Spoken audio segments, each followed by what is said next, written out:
Y otra vez, cuando introduce al primogénito en el mundo, dice, adórenle todos los ángeles de Dios. Stop.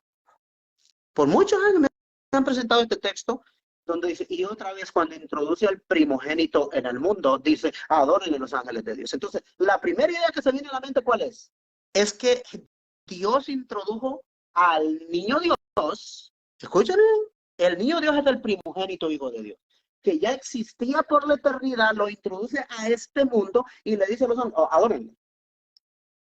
Y dice en inglés, wait a minute, espera un momento. Parece locura, pero noten la comprensión básica de un texto. Les voy a decir. Si Jesús ya era el primogénito hijo de Dios en el Antiguo Testamento, si ya era Dios, ¿ustedes no creen que los ángeles ya lo conocían?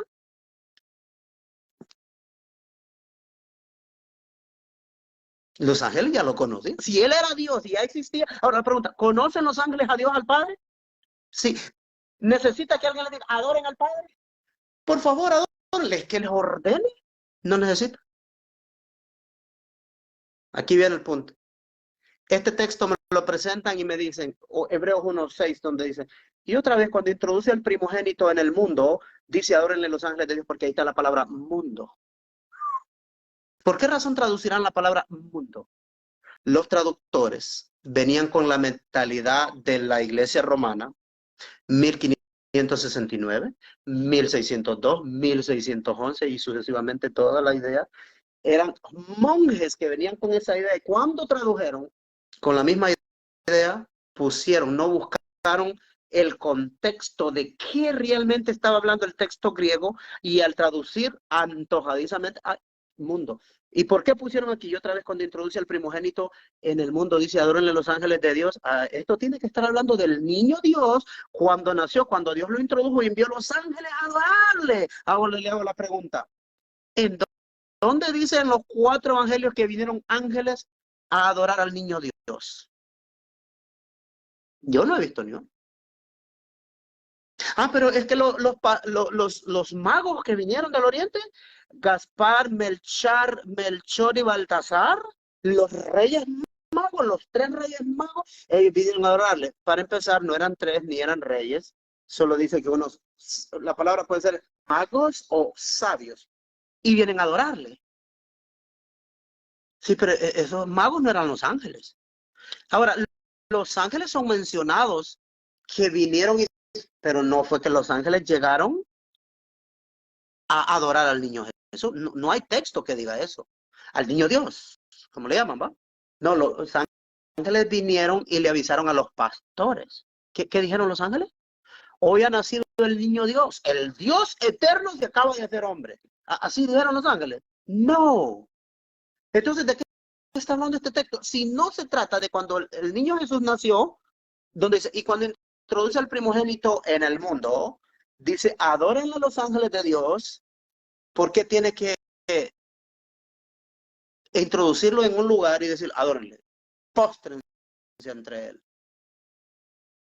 Si ya lo conocían, ya sabían quién era, ¿cómo es posible que tienen que ser mandados a que le adoren? Aquí hay un problemita y es grave problema. Entonces, ¿cuál es el problema aquí? La palabra mundo. Busque la palabra mundo, ponga, ¿cómo se escribe la palabra mundo en griego? Cosmos. Cosmos. ¿Qué creen? La palabra de Hebreos 1:6 no es cosmos. No, pero ellos le pusieron mundo. La palabra que está aquí es ecumene. Ecumenú, no soy griego, pero estoy leyéndolo como que fuera en mi idioma en español. Ecumene. Dice, cuando introduce al primogénito en el ecumene, dice, adórenle los ángeles de Dios. Solo lo estoy hablando con el puro texto, pero cuando vayamos al contexto, pesa para que entendamos correctamente. Les estoy adelantando que el texto está diciendo, y otra vez cuando introduce al primogénito en el, vamos a usar la palabra ecumene, dice, adórenle a los ángeles de Dios. Lo introdujo Dios. ¿Qué significa introducir? Yo sé que lo están entendiendo. ¿Qué significa introducir? Introducir significa cuando yo introduzco a una persona que nadie conoce. Déjame presentarte a mi primo. Él es tu primo. ¿Cómo se llama? Él es mi primo tal. Se lo estoy introduciendo a alguien al cual nunca se lo he introducido. ¿Están notando el problema? Entonces dice, cuando introduce el primogénito en el ecúmeno, voy a aclarar la palabra, ahí si la quieren buscar. Yo la busqué, yo ya hice mi tarea. Entonces, el texto dice, y otra vez, cuando introduce el primogénito en el, no en cosmos, no en el mundo, en este planeta, sino que esta palabra que está aquí, ecúmene, en el griego, no significa el planeta, significa un lugar específico. Lo introduce en el ecúmene. Esa palabra ecúmene es de donde viene la palabra economía. Economizas algo de un todo. Gasto 80%, guardo el 20%. Solo es el 20%, es economía. Ahora, de la palabra ecúmene viene la palabra ecumenismo. Ecumenismo. Donde alguien se junta en un lugar. Entonces, cuando introduce a su primogénito en el ecúmene, en este lugar especial, donde hay algo especial aquí, ahí en ese lugar es donde están los ángeles. Ahora, con la idea de la creencia en la Trinidad, dice, otra vez cuando introduce al primogénito en el planeta Tierra, lo envió del cielo a la tierra y mandó a los ángeles que le vinieran a adorar a la tierra. Esa es la mentalidad. No, pero aquí lo que está diciendo es cuando introduce al primogénito en el ecúmene, dice, o sea, ordena, póstrense todos. ¿Dónde creen que sucedió esto? ¿Qué viene hablando él? Se lo voy a leer todo completo. Dice, Hebreos 1, del 1 al 6, vamos a leer a ver si está hablando del nacimiento de Jesús. Porque el versículo 6 dice, cuando introduce al primogénito en el mundo, ya tiene, lo envió del cielo, nació en la tierra, se encarnó y envió a los ángeles que le adoraran. Ok. Hebreos capítulo 1, versículo 1. Dios, ahí está Dios ya, habiendo hablado muchas veces, en muchas maneras, en otro tiempo, a los padres por los profetas. Esto es en el Antiguo Testamento. En estos postreros días, dice el apóstol que escribió Hebreo, ahorita en este momento, el que escribió Hebreo dice, en estos momentos, en estos días está hablando en los días que él estaba viviendo. Yo pensé, en estos días, me refiero a mis días. O en los años 1800, dice uno, pero cuando te refieres a tus días, dice, en estos días. ¿Ok? Entonces dice, en estos postreros días nos ha hablado por el Hijo. ¿Están notando?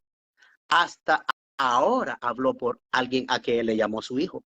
Es la predicación de Jesucristo. No predicó Jesucristo en el Antiguo Testamento, ni le habló a ningún profeta a Jesucristo en el Antiguo Testamento, sino que Dios le habló a los profetas por medio de ángeles, sueños, visiones. ¿Ya? Ok, dice, en estos otros días nos ha hablado por medio del Hijo, a quien constituyó. Primero habla por el Hijo, después lo constituye heredero. ¿Recuerda que leímos en Colosenses la herencia? Ok. A que lo constituyó heredero de todo. Ahora viene una palabra, y por quien asimismo hizo el universo. Ahí está. O sea, Dios hizo el universo por medio de Jesucristo. Ahí está, ponen la palabra universo también. Esta es la palabra eons. Hizo las edades, pero está hablando de las edades venideras. En Jesús, Dios creó todo de ahí para adelante. Verso 3. Lo mismito de Colosenses. Allá crea por medio de él, el cual es el siendo el esplendor de su gloria y la imagen misma de su sustancia, el cual sustenta todas las cosas con la palabra de su autoridad o su poder. ¿Cómo lo logró Jesús? No está hablando de Génesis, dice, habiendo efectuado la purificación. Este es el verso 3, purificado la purificación de nuestros pecados por medio de sí mismo, Jesús mismo. ¿Dónde? En la cruz. No está hablando de creación en Génesis. Ahora sí, se sentó a la diestra de la majestad. Allí donde lo sienta a su diestra, ahí es donde están los ángeles. De ese lugar es que va a hablar, está hablando el escritor de Hebreo. Dice, por medio de sí mismo se sentó a la diestra de la majestad en las alturas, hecho superior a los ángeles. Este es el versículo 4, ¿no? ¿Cuándo Jesús logra la expiación? Dice, habiendo efectuado la purificación de nuestros pecados por medio de sí mismo, después de que Cristo murió, fue resucitado, dice, y se sentó a la diestra de la majestad. ¿Quién es la majestad? Es el Padre. Ahora, que ya se sienta a la diestra de la majestad, lógico, si él se sienta a la diestra y ningún ángel nunca se había sentado a la diestra del Padre, entonces el que se siente a su diestra va a mandar sobre los ángeles. Y dice, hecho tanto superior a los ángeles por cuanto heredó más excelente nombre que ellos. ¿Por qué? Porque él es el Hijo. A él le llamó hijo y dice, porque a cuál de los ángeles, ningún ángel les dijo Dios jamás, mi hijo eres tú, yo te he engendrado hoy. Y otra vez, yo seré el padre y él será mi hijo. Y otra vez, cuando introduce al primogénito, En el Ecumene dice, adoren a los ángeles de Dios. ¡Pum! ¿A dónde fue que lo introdujo? Aquí al planeta Tierra. De allá del cielo lo mandó al planeta Tierra. Los ángeles ya lo conocían, pero le dice, adórenle al niño. No, no está hablando. No está hablando de cuando Jesús nació aquí en esta tierra. Porque eso es ignorar el contexto. Para creer en la Trinidad hay que ignorar lo que el contexto dice. Todo el que cree en la Trinidad y los pastores que predican esto, siempre tienen que ignorar lo que se dijo antes. Después de que ha dicho todo lo que dijo, llega al versículo 6 y donde dice, y otra vez cuando lo introduce al primogénito en el, y pone la palabra mundo, con la idea de los traductores, porque no es porque tengan la mala intención, hay que hacerles creer que aquí está, no, ellos ya lo creían. Honestidad, puede ser que sean honestos, sinceros, pero ellos habían sido engañados con esta doctrina y en el texto pusieron la palabra eons, universo, en otras Biblias dice los mundos, en otros lugares donde dice la palabra cosmos, dice mundo, pero la palabra equimene también le pusieron mundo, con la idea de que cuando introduce al primogénito, si Jesús es el primogénito, ¿por qué es importante haber estudiado los 5 veces que está la palabra primogénito en la Biblia? Porque la gente cree que Jesús es el primogénito por la eternidad, el primogénito hijo de Dios. No, estaba en el plan de Dios, pero Jesús viene a ser el primogénito por la resurrección. Al resucitar, Dios resucita al primero de muchas otras criaturas que va a resucitar. Jesús es la primera. Entonces, Él es el primogénito de otras criaturas. Entonces, Él es el primogénito hijo de Él, pero va a tener más hijos que serían los salvados con Jesús. Entonces, y otra vez, cuando introduce el primogénito en el mundo, dice, adoren a los ángeles de Dios. Ahora sí, porque era un humano al cual Dios exaltó a su diestra. Por eso es que llega al cielo en Apocalipsis, capítulo 5, está el Padre sentado en el trono, Dios, y dice que aparecen los 24 ancianos alrededor, 24 sillas, más acá están los 4 seres vivientes, y luego aparece un cordero como inmolado en el centro, no parece sentado, el que está sentado en el trono es el Padre. Entonces, el hecho de que Jesús está a la diestra del Padre significa que está en su trono, donde están los otros reyes, los 24 ancianos son reyes también, están los 4 seres vivientes. Entonces, Jesús es llevado al trono donde Dios gobierna y lo hace su mano derecha. No es que quitó a Dios del trono, ¿verdad? Entonces dice, allí cuando se sienta a la derecha, dice en el versículo 3, Hebreos 1:3 dice, habiendo efectuado la purificación de nuestros pecados, por medio de sí mismo se sentó a la diestra de la majestad de las alturas. Verso 4, hecho superior a los ángeles. Ahí es donde Jesús viene y sube a otra posición arriba de los ángeles. Hecho superior a los ángeles por cuanto heredó más excelente nombre que ellos. Él es llamado hijo, no servidor. ¿Están notando? Ahora tiene sentido de que cuando lo introduce y lo llama su hijo, en ese momento es que ellos son mandados, adórenle, póstrense. Y eso es lo que sucede en Apocalipsis. El Cordero dice que vino hasta el anciano de días y tomó el rollo que estaba en la mano de Dios que estaba en el trono y lo toma, y cuando lo toma es cuando todo el mundo en el cielo se postra delante de Jesús. De ese momento es que está hablando Hebreos 1:6.